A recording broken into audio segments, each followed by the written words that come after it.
Welcome back to the show, everybody. We're getting another early start on the field today.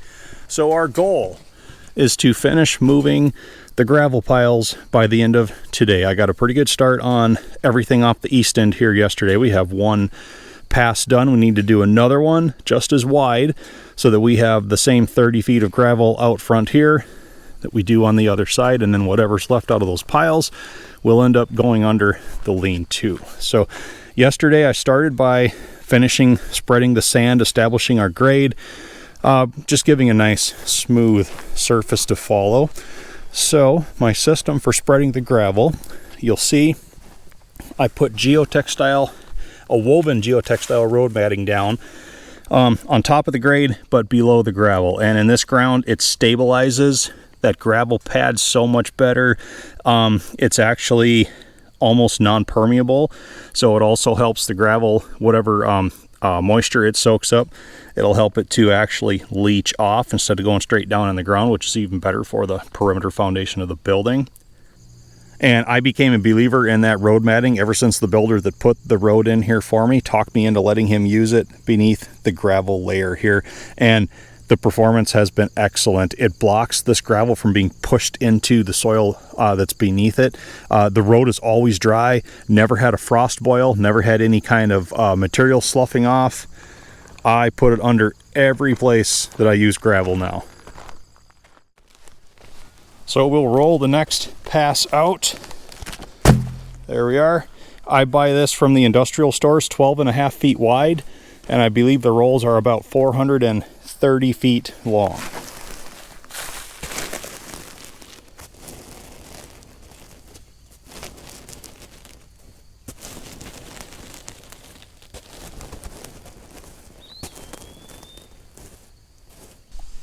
Now to spread the gravel, I'm using a recycled asphalt and class 5 gravel mix. So it's got ground up asphalt in it, pulverized concrete, class 5 gravel, and we've got some clay in there to act as a binder. Sometimes you get these chunks like this. They're easily broken apart. You'll see a big chunk roll out of the mix from time to time. It's pretty easy to take that rake, pop it a couple times, and breaks it right back apart. Now I keep the bucket as flat as possible when scooping the gravel to avoid picking up the sand beneath. A little bit of a curl upwards before I lift with the loader, loosens the material, rolls it in, all around easier on the equipment.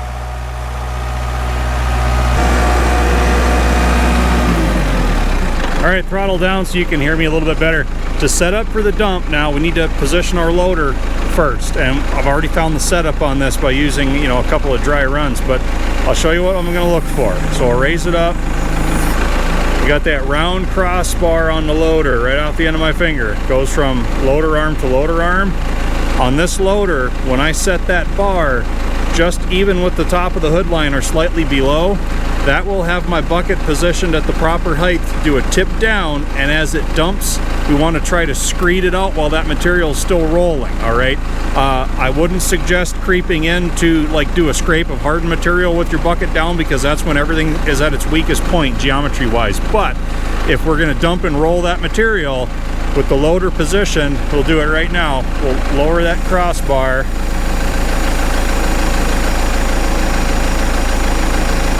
Right about there. That crossbar is just below the top crown of the hood. That's going to set us up right to pitch that bucket down. We'll have about a 3 to 4 inch screed gap from the bottom of the bucket to the fabric, and as that material rolls out, cutting edge of that bucket will screed most of it for us.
And sometimes if I'm not entirely happy with that first pass, I will go back and make a second in this loose material, especially so if I've got that existing grade over on the side to use for a guide.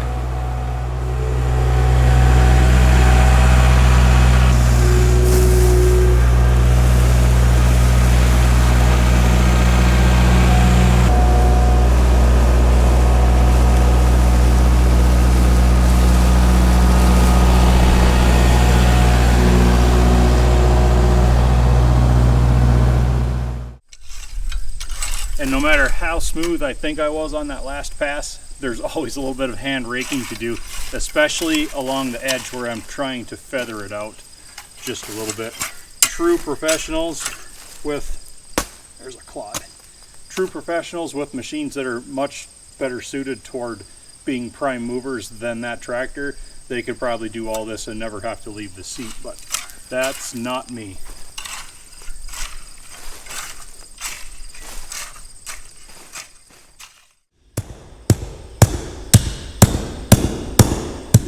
Working this door approach here, people have asked quite often in the comments, do I want to have concrete aprons on the outside of the slab? I would love to have them.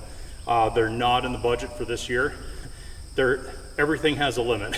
It's been an expensive summer, but at least for the 3 feet out that I'm working right now, it would be really nice to have a buffer here that would take, you know, the shock of automobiles, machinery, what have you, coming in and out instead of the edge of the concrete slab itself. But for now, I'm just packing this gravel in really well. This is something that's really easy to take back up, and I've already got a prepped surface beneath. You can form it and pour some aprons in. Maybe by this time next year, those will be in place.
Well everyone, we're just finishing off, taking care of the last little bit of mess right here. Line that was left between back blade passes. We're done with the rake finally. This thing's been getting awfully shiny lately. Throw that right there. So here we are, progress on the day. We've got an excellent approach that comes down, blends right into the old road that came down here. So you can come down the hill and you can choose head west or shoot up the east side. You can also use that to turn back out. It's coming together. So rock boxes are up next. Edge those out, finish camouflaging the outlet of that drain right there. Geotextile on the bottom of that, rock on top. Do the same thing right here, only we don't have a drain to finish out. I'm gonna throw some stones down here in front of this door and in front of the one on the other end down there, so you don't have to walk across rocks to get to them. And as you saw in the previous clip, I went ahead and finished out everything for gravel under the lean-to. Here's a sneak peek at the grass that we seeded just a few days ago. That must be Senior's Miracle compost mix that's stimulating all that growth. That looks good. So, and we have the rock drain right here. We can now finish the outlet for that because we're pretty much done bucketing out of that pile, and we got the sand pile gone. Those are just some spoil piles that we can get rid of after that, but we can go ahead and trench that down. Things are starting to come together, so we can take the walk to the other end of the building, admire all of the fresh gravel. And I also kind of blended it, had to build this end up a little bit as well, kind of backbladed that out.